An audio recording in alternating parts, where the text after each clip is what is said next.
É importante, veja comigo o Evangelho de Marcos, capítulo de número 4, a partir do versículo de número 35, quando o Senhor Jesus, através do seu poder, ele apazigua a tempestade.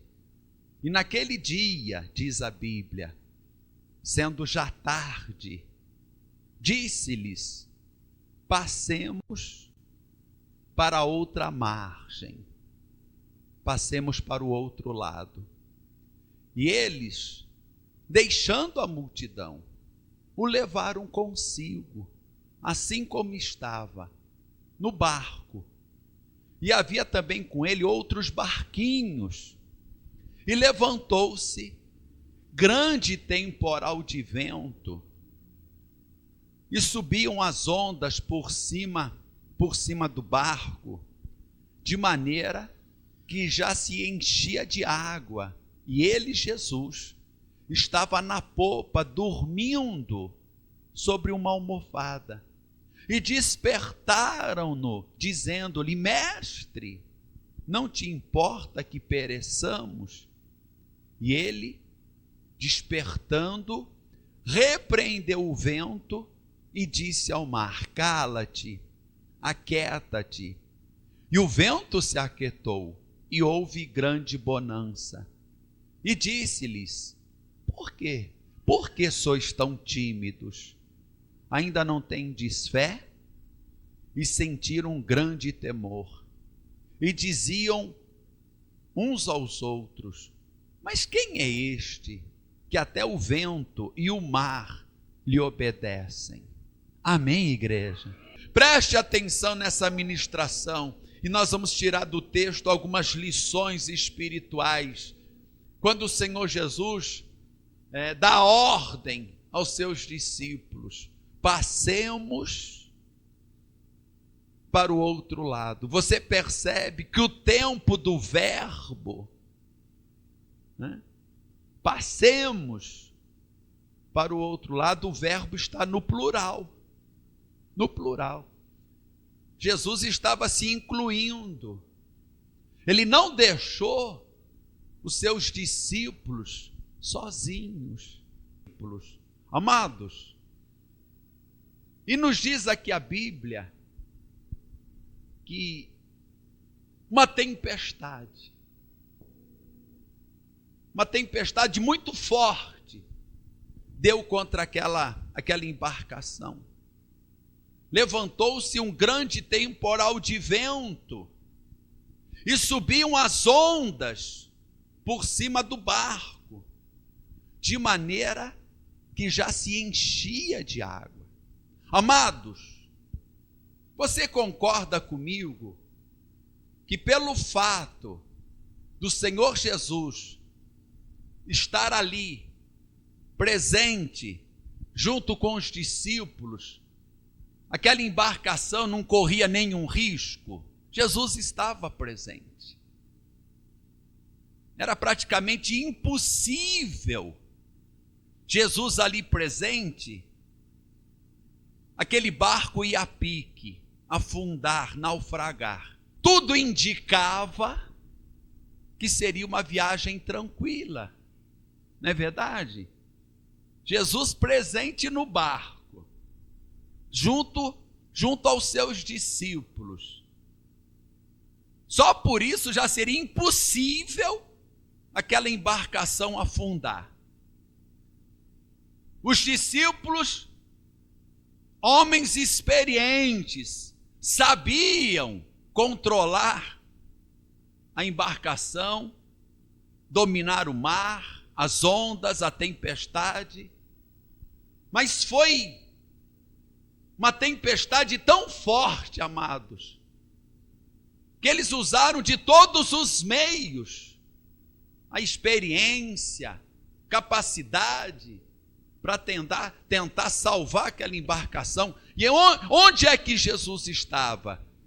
Nos diz aqui a Bíblia que Jesus estava na popa, ali dormindo, sua cabeça, uma almofada, Jesus descansando.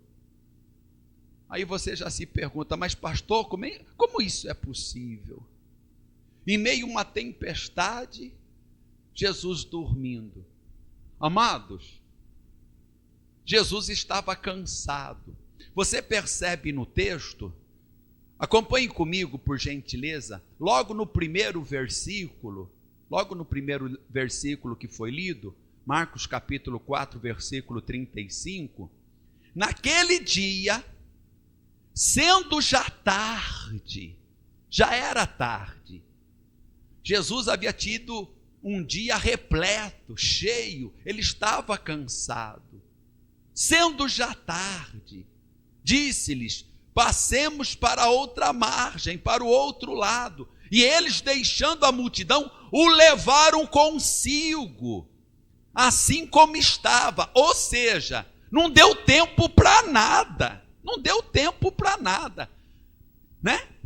Já era tarde, Jesus cansado das atividades do dia atarefado. Pegaram Jesus como ele estava, quer dizer, não deu tempo para arrumar nada, foi tudo às pressas. Ele está cansado. E ele aproveita aquela viagem, a travessia do Mar da Galileia, para descansar. Qual é a lição que eu tiro? Primeira lição espiritual que eu tiro do texto. Primeira lição. Queridos, nós não estamos livres, isentos das tempestades da vida.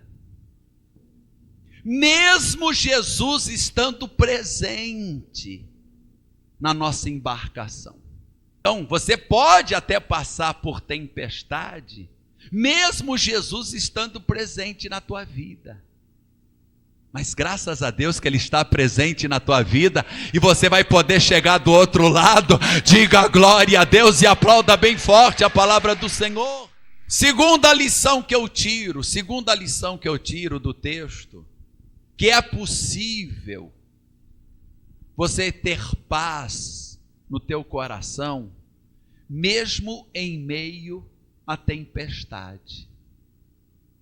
Olha lá Jesus, o Senhor Jesus, dormindo em meio à tempestade.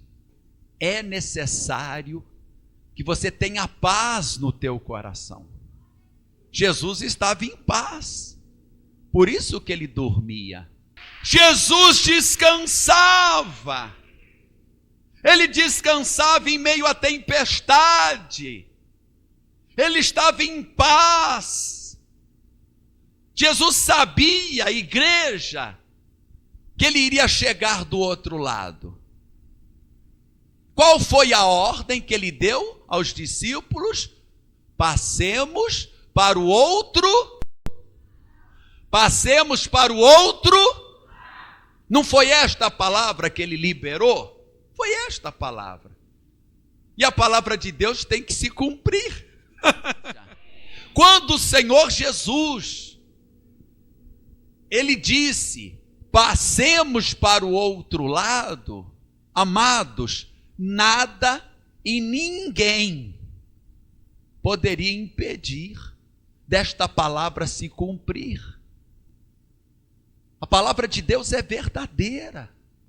Aí você se pergunta: mas pastor, por que os discípulos ficaram assustados, apavorados? Porque eles ficaram olhando para a tempestade. Porque se eles tivessem guardado esta palavra, quando o Senhor Jesus liberou esta palavra, se eles tivessem crido nesta palavra, amados, eles não iriam temer aquela tempestade. Porque Jesus estava presente, o barco não poderia afundar nunca. A palavra que Jesus liberou, passemos para o outro lado, tinha que se cumprir. Tinha que se cumprir. A palavra de Deus não volta vazia. Igreja, afinal de contas, por que Jesus conseguia dormir em meio à tempestade? Porque ele era Deus? Não. Porque ele se apoiava na sua própria palavra. Nada poderia impedir da palavra de Deus se cumprir. Só que os discípulos esqueceram. Eles ficaram lá, preocupados com o vento forte, com as ondas do mar, o barco se enchendo de água, eles lá apavorados, tentando resolver o problema através da própria força, da experiência, da capacidade. Não deu em nada. Quando uma pessoa, ela tenta resolver a sua situação, confiando em si mesma, igreja, não dá certo. Mas quando você se apoia na palavra de Deus, nas promessas de Deus, a palavra de Deus vai se cumprir na tua vida. O diabo até tentou impedir. Irmãos, quem foi que levantou aquela tempestade? Satanás. Porque Satanás, igreja, ele escutou quando Jesus disse: passemos para o outro lado. O diabo escutou: opa, eu vou ter que impedir deles chegarem do outro lado.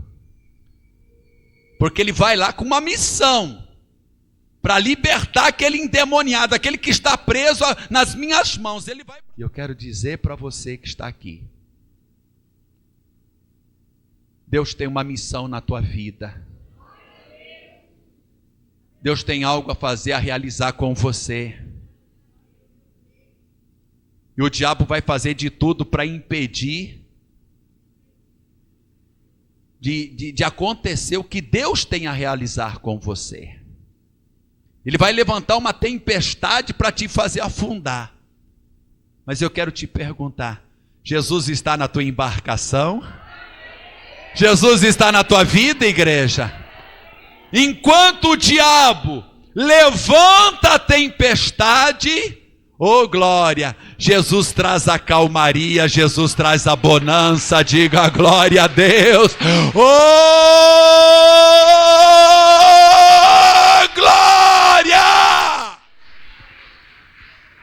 E a ordem é essa para você: passemos para o outro lado. Jesus tem algo na tua vida. Ele tem algo a realizar com você do outro lado. Do outro lado, Deus tem algo a fazer através da tua vida. E Ele deu uma ordem para você chegar do outro lado.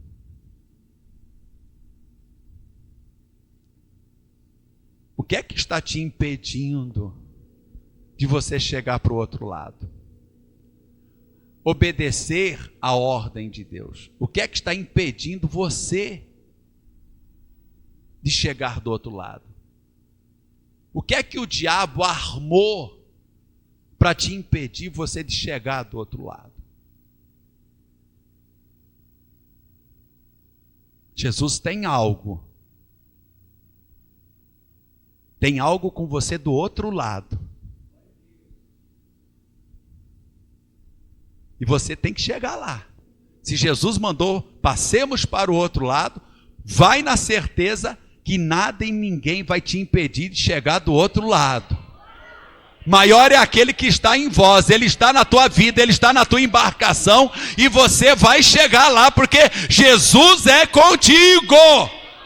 Maior é aquele que está em vós. Graças a Deus, que quando veio a tempestade, os discípulos recorreram a quem? A Jesus. Graças a Deus, né? Eles não pularam do barco. Porque tem muita gente pulando do barco, viu? Vem a tempestade. Ai, não estou aguentando. E pula para fora do barco. Eles não pularam do barco. Eles não se acovardaram. Eles não pularam do barco. Eles foram até o Senhor Jesus pedir por socorro. E eu te garanto que o nosso Deus, o guarda de Israel, ele não está dormindo. Eis que não tosquenejará, nem dormirá o guarda de Israel, porque Deus, ele está com os olhos abertos, seus ouvidos atentos à oração que se fizer aqui neste lugar. Diga glória a Deus, igreja, e aplauda bem forte o nosso Deus.